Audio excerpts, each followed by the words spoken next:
ഓണം സ്പെഷ്യലായിട്ട് നമുക്കിന്ന് നേന്ത്രക്കായ ചിപ്സും അതുപോലെ ശർക്കര വരട്ടിയും ഉണ്ടാക്കിയാലോ. അപ്പോൾ അതിന് വേണ്ടിയിട്ട് ഞാൻ നേന്ത്രക്കായ നന്നായിട്ട് കഴുകിയെടുത്തതിന് ശേഷം തൊലി ഒന്ന് കളഞ്ഞെടുത്തിട്ടുണ്ട് കേട്ടോ. നല്ല മൂത്ത നേന്ത്രക്കായ എടുക്കുമ്പോഴാണ് ആ ഒരു ചിപ്സിന് നല്ല കളറും എല്ലാം നല്ല പെർഫെക്റ്റ് ആയിട്ട് തന്നെ വരിക കേട്ടോ. ഇവിടെ കേരള സ്റ്റോറിൽ പോയ സമയത്ത് നാടൻ നേന്ത്രക്കായ എന്ന് പറഞ്ഞിട്ട് അവർ തന്നതാണ് അത് തന്നെ ഇതിന് വണ്ണം കുറച്ച് കുറവാണ്, പക്ഷെ കുഴപ്പമില്ലായിരുന്നു കേട്ടോ. നല്ല നേന്ത്രക്കായ തന്നെയാണ്. അപ്പോൾ കയ്യിലൊക്കെ കുറച്ച് വെളിച്ചെണ്ണയൊക്കെ ഒന്ന് സ്പ്രെഡ് ചെയ്തതിന് ശേഷം ഇതുപോലെ ആ ഒരു തൊലിയൊക്കെ കളഞ്ഞു കഴിഞ്ഞിട്ടുണ്ടെങ്കിൽ പിന്നെ കയ്യിലങ്ങനെ കറിയും കാര്യങ്ങളൊന്നും പിടിക്കില്ല. അപ്പോൾ ഇതുപോലെ ഒന്ന് ഒരു ഭാഗം ഒന്ന് വരഞ്ഞെടുത്തതിന് ശേഷം ഇതുപോലെ ഒന്ന് പൊളിച്ചെടുക്കുകയാണ് ചെയ്യണത് കേട്ടോ. ആ ഒരു കായയുടെ തൊലി പണ്ട് കാലങ്ങളിലൊക്കെ ഇങ്ങനെ ചിപ്സ് ഉണ്ടാക്കി കഴിഞ്ഞാൽ അതിൻ്റെ തൊലി, അതായത് കായും പയറും ഉപ്പേരി ഒക്കെ ഉണ്ടാക്കാറുണ്ട്. പണ്ട് കാലങ്ങളിലെ കല്യാണത്തിൻ്റെ തലേദിവസമൊക്കെ ഉണ്ടായിരുന്ന സംഭവങ്ങളൊക്കെ ആയിരുന്നു ഈ കായത്തൊലിയും പയറും എന്നുള്ള സംഭവം. അപ്പോൾ ഞാനിതുപോലെ എല്ലാം ഒന്ന് കട്ട് ചെയ്ത് എടുത്തിട്ടുണ്ട് കേട്ടോ. അപ്പോൾ ആദ്യം നമുക്ക് ശർക്കര വരട്ടി ഉണ്ടാക്കാം. അപ്പോൾ നടുവിൽ കൂടെ ഇങ്ങനെ ഒന്ന് മുറിച്ചതിന് ശേഷം ഇതുപോലെ ഒരു 1/4 ഇഞ്ച് കനത്തിലുള്ള കഷ്ണങ്ങളാക്കാം. ഒരുപാട് കട്ടിയായി കഴിഞ്ഞാൽ അത് നന്നായിട്ട് ക്രിസ്പി ആയിട്ട് വറുത്തെടുക്കാൻ ബുദ്ധിമുട്ടായിരിക്കും. അതുപോലെ വറുത്ത് എടുത്തു കഴിഞ്ഞാലും അതിങ്ങനെ തണുത്ത പോലെയൊക്കെ ഇരിക്കും. അപ്പോൾ അതിനുള്ള കുറച്ച് ട്രിക്സും അതുപോലെ ടിപ്സൊക്കെ ഞാൻ പറയുന്നുണ്ട് കേട്ടോ. കറക്റ്റായിട്ട് നല്ല ക്രിസ്പി ആയിട്ട് ശർക്കര വരട്ടി ഇരിക്കാനും വേണ്ടിയിട്ട് കേട്ടോ. അപ്പോൾ ഇതുപോലെ എല്ലാം കട്ട് ചെയ്ത് എടുത്തിട്ടുണ്ട്. നിങ്ങൾ ഉണ്ടാക്കാറുണ്ടോ? ചിപ്സ് വീട്ടിലുണ്ടാക്കണോ അതോ വാങ്ങിക്കണോ ചെയ്യുക? ഇപ്പോൾ ഒരുപാട് പേരൊക്കെ പുറത്തുനിന്ന് വാങ്ങിക്കണമല്ലേ ചെയ്യുക.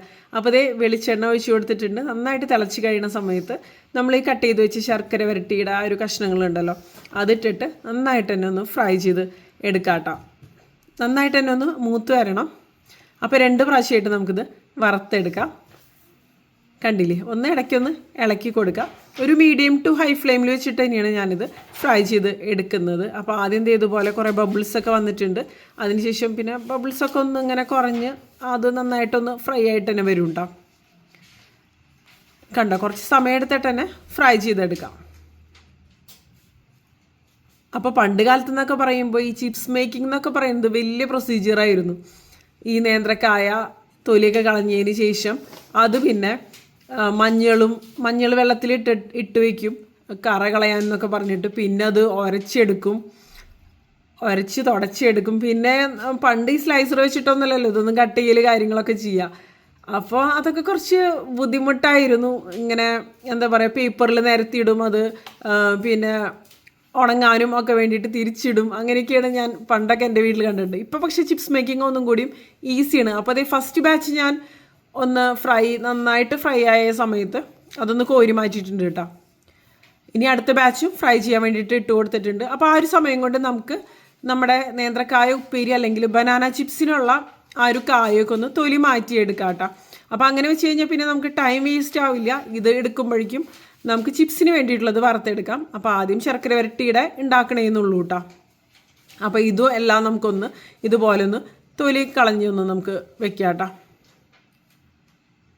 പിന്നെ നമ്മൾ ചിപ്സൊക്കെ ഉണ്ടാക്കുമ്പോൾ എന്ന് പറയുന്നത് ഒരു ഓണം വൈബൊക്കെ വരുമല്ലോ. ഞാനിപ്പോൾ 2-3 വർഷമായിട്ട് സ്ഥിരമായിട്ട് ഉണ്ടാക്കാറുണ്ട്. ഒരുപാട് അളവിലൊന്നും ഉണ്ടാക്കാറില്ല എന്നുണ്ടെങ്കിലും കുറച്ച് ക്വാണ്ടിറ്റിയുടെ നമ്മുടെ ആവശ്യത്തിന് വേണ്ടിയിട്ടുള്ളത് അങ്ങനെ ഉണ്ടാക്കാറുള്ളൂ കേട്ടോ.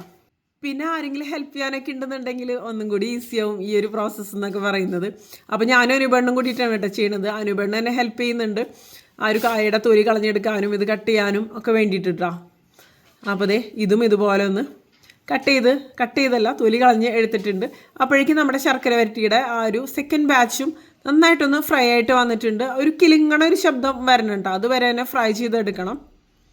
കണ്ടില്ലേ? ഇനി ഒരു സ്ട്രെയിനറിലേക്ക് ഇട്ട് കൊടുക്കുകയാണ് ചെയ്യുന്നത്. അപ്പോൾ വെളിച്ചെണ്ണയിൽ വറുത്ത ചിപ്സിന് ഒരു പ്രത്യേക ടേസ്റ്റ് തന്നെയാണല്ലോ. എല്ലാം ഇതുപോലെ മാറ്റി ഇട്ട് കൊടുത്തിട്ടുണ്ട് കേട്ടോ. ഇനി ഒരു സ്ലൈസർ എടുത്തിട്ട് അതിലാണ് ചിപ്സ് ഉണ്ടാക്കുന്നത്. അപ്പോൾ പിന്നെ ഈസി ആയിട്ട് നമ്മൾ വേറെ പ്ലേറ്റിലൊന്നും ഇട്ട് കൊടുക്കുന്നില്ല. ബിഗിനേഴ്സൊക്കെ ആണെന്നുണ്ടെങ്കിൽ വേറെ പ്ലേറ്റിൽ ഇട്ട് കൊടുത്തിട്ട് അങ്ങനെ ചെയ്യാം. പക്ഷേ ഇതാണൊന്നും കൂടിയും ഈസി. മറ്റോണാകുമ്പോൾ ഒട്ടിപ്പിടിക്കാനൊക്കെയുള്ള സാധ്യത കൂടുതലാണ്. അല്ലെങ്കിൽ കത്തി വെച്ചിട്ടാണെങ്കിലും കട്ട് ചെയ്യാം. അതും കുറച്ചൊരു ലോങ് പ്രോസസ്സാണെന്ന് മാത്രം. നമുക്ക് ഈ ചിപ്സിൻ്റെ സ്ലൈസർ വാങ്ങിക്കാൻ കിട്ടും. അപ്പോൾ ഈസി ആയിട്ട് ചെയ്തെടുക്കാം. പിന്നെ ആ ഒരു സമയത്ത് ഞാൻ ഇതുപോലെ ഉപ്പ് വെള്ളം കലക്കിയെടുക്കുന്നുണ്ട്. ഒരു 1/4 ഗ്ലാസ് വെള്ളത്തിൽ 2 ടീസ്പൂൺ ഉപ്പ് നന്നായിട്ട് മിക്സ് ചെയ്തിട്ട് ഈ ചിപ്സ് നന്നായിട്ട് ഫ്രൈ ആയിട്ട് വരണ ആ ഒരു സമയത്ത് അതിലേക്ക് ഒഴിച്ചു കൊടുക്കുകയാണ് ചെയ്യണത്. ഒരു 2 ടീസ്പൂൺ ഒഴിച്ചിട്ട് നന്നായിട്ട് മിക്സ് ചെയ്തെടുക്കാം. പിന്നെ അത് നന്നായിട്ടൊന്ന് ക്രിസ്പി ആയിട്ട് വരുന്ന സമയത്ത് നമുക്ക് ഈ ചിപ്സ് കോരി മാറ്റാം. ഒരുപാട് അങ്ങോട്ട് മൂത്ത് പോകരുത്. ആ ഒരു യെല്ലോയിഷ് കളർ വേണം. ഞാൻ ആ ഒരു ഉപ്പ് വെള്ളത്തിലേക്ക് മഞ്ഞൾപ്പൊടി ഒന്നും ചേർത്തിട്ടില്ല. മഞ്ഞൾപ്പൊടി ചേർക്കേണ്ട ആവശ്യമുണ്ടെന്ന് എനിക്ക് തോന്നുന്നില്ല. പണ്ട് കാലങ്ങളിലൊക്കെ മഞ്ഞൾപ്പൊടി കളർ കിട്ടാനെന്നൊക്കെ പറഞ്ഞിട്ട് എല്ലാവരും ചേർക്കാറുണ്ട്. പക്ഷെ ഇപ്പോൾ ഞാൻ ചേർക്കാറില്ല കേട്ടോ. നേന്ത്രക്കായ നല്ല മൂത്തതാണെങ്കിൽ നല്ല കളർ വരും. ആ ഒരു കറക്റ്റ് സമയത്ത് നമ്മളത് കോരി എടുത്ത് കഴിഞ്ഞാൽ കേട്ടോ. അപ്പോൾ അത് സെക്കൻഡ് ബാച്ചും ഇതുപോലെ തന്നെ ഫ്രൈ ചെയ്ത് കോരി മാറ്റിയാണ് ചെയ്യുന്നത് കേട്ടോ. അപ്പോൾ നല്ല ക്രിസ്പി ആക്കിയതിന് ശേഷം തന്നെ കോരി മാറ്റിയെടുക്കുക. ഇതുപോലെ തന്നെ നമുക്ക് എല്ലാം ഒന്ന് സ്ലൈസ് ചെയ്ത് എടുത്തൊന്ന് ഫ്രൈ ചെയ്ത് തന്നെ എടുക്കാം കേട്ടോ. ഇനി അതൊക്കെ കഴിഞ്ഞതിന് ശേഷം നമ്മൾ നേരത്തെ ശർക്കര വരട്ടിയുടെ കഷ്ണങ്ങൾ ഫ്രൈ ചെയ്ത് വെച്ചില്ലേ, അത് വീണ്ടും ഒന്ന് എണ്ണയിലിട്ടിട്ടൊന്ന് ഫ്രൈ ചെയ്ത് എടുക്കണം ചെയ്യണത്. അങ്ങനെ 2 പ്രാവശ്യം ഫ്രൈ ചെയ്തെടുത്ത് കഴിഞ്ഞാൽ അത് തീരെ തണുത്ത പോലെ വരില്ല കേട്ടോ. അല്ലെങ്കിൽ ശർക്കര വരട്ടി ഉണ്ടാക്കിയിട്ട് കുറച്ച് ദിവസം വെക്കുമ്പോഴേക്കും അത് തണുത്ത പോലെ വരും. ഇങ്ങനെ ചെയ്ത് കഴിഞ്ഞാൽ നല്ല ക്രിസ്പി ആയിട്ട് തന്നെ ഇരിക്കും. ശർക്കര വരട്ടിക്ക് വേണ്ടിയിട്ട് നമ്മൾ ഫ്രൈ ചെയ്യുമ്പോൾ എപ്പോഴും നല്ല ക്രിസ്പി ആയിട്ടുള്ള രീതിയിൽ തന്നെ ഫ്രൈ ചെയ്തെടുക്കണം. ഇതേ കണ്ടോ, ഈ ഒരു രീതിയിൽ. പിന്നെ പെട്ടെന്ന് നമുക്ക് കോരി മാറ്റാം. ഒരുപാട് അങ്ങോട്ട് ഭയങ്കരമായിട്ട് അങ്ങോട്ട് കളർ മാറാൻ വേണ്ടിയിട്ട് നിൽക്കേണ്ട ആവശ്യമില്ല. കണ്ടില്ലേ, ഇതുപോലെ അങ്ങോട്ട് നമുക്ക് കോരി മാറ്റി വയ്ക്കാം കേട്ടോ. അപ്പോൾ ദേ ഇതും റെഡി ആയിട്ട് വന്നിട്ടുണ്ട്. അപ്പോഴേക്കും നമ്മുടെ ബനാന ചിപ്സൊക്കെ ഒന്ന് ചൂടാറിയിട്ടുണ്ട്. ഇനി ഒരു എയർ ടൈറ്റ് കണ്ടെയ്നറിലേക്ക് ആക്കിയിട്ട് നമുക്കൊന്ന് ക്ലോസ് ചെയ്ത് വെക്കാം. പിന്നെ വെളിച്ചെണ്ണയിൽ വറക്കുമ്പോൾ ഒരുപാട് നാളൊന്നും ഇരിക്കില്ല. പിന്നെ ഇതൊക്കെ ചെറിയ ക്വാണ്ടിറ്റിയിലുള്ളൂ. അപ്പോൾ അത്യാവശ്യം കുറച്ച് നാളൊക്കെ എന്തായാലും ഇരിക്കുന്നുണ്ടോ. അതിൻ്റെ ഒരു ഫ്ലേവറും ഒക്കെ ഒന്ന് വേറെ തന്നെയാണ്. ഒന്നും കൂടിയും ഹെൽത്തി ആണല്ലോ ബാക്കി ഓയിലൊക്കെ ഉണ്ടാക്കുന്നതിനേക്കാളും. അപ്പോൾ അതൊക്കെ ഒരു ഗ്ലാസ് കണ്ടെയ്നറിലാക്കി വെച്ചിട്ടുണ്ട്. ഇനി ശർക്കര വരട്ടിക്ക് വേണ്ടിയിട്ട് നമുക്ക് ശർക്കര ഉരുക്കിയെടുക്കാം കേട്ടോ. അപ്പോൾ ഞാനൊരു 250 ഗ്രാം ശർക്കരയാണ് ഇതിന് വേണ്ടിയിട്ട് എടുത്തിരിക്കുന്നത്. അതിലേക്ക് ഒരു 1/4 ഗ്ലാസ് വെള്ളം ഒഴിച്ച് കൊടുത്തിട്ടുണ്ട്, അല്ലെങ്കിൽ 1/4 കപ്പ് വെള്ളം ഒഴിച്ചിട്ട് അതൊന്ന് ഉരുക്കിയെടുക്കാം കേട്ടോ. അപ്പോൾ എന്തെങ്കിലും അഴുക്കുള്ള ശർക്കരയൊക്കെ ആണെങ്കിൽ നമുക്കിത് അരിച്ചെടുക്കാം.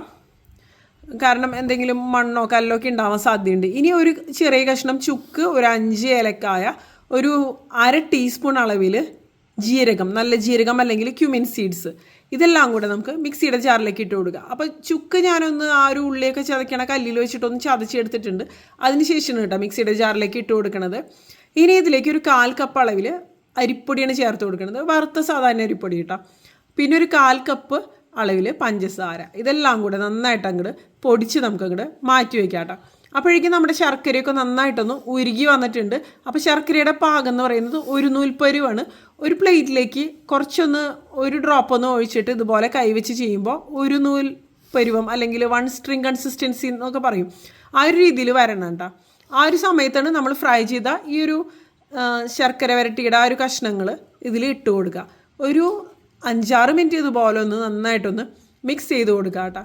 അതിനുശേഷം പിന്നെ ഫ്ലെയിം ഓഫ് ചെയ്ത് കൊടുക്കുക. ഫ്ലെയിം ഓഫ് ചെയ്ത് കൊടുത്തതിന് ശേഷം ബാക്കി നമ്മൾ പൊടിച്ച് വെച്ച ആ ഒരു സ്പൈസസ് ഒക്കെ ഉണ്ടല്ലോ അതെല്ലാം കൂടെ ചേർത്ത് കൊടുക്കുക കേട്ടോ. അതിനുശേഷം മിക്സ് ചെയ്ത് കൊടുക്കുക. പിന്നെ ശർക്കരയുടെ അളവ് ഒരുപാട് ആയി കഴിഞ്ഞാലും ഇത് എന്താ പറയുക, ഇങ്ങനെ ഒട്ടിപ്പിടിച്ച പോലെ ഇരിക്കും, വേർപ്പെട്ട് പെട്ടെന്ന് വരില്ല.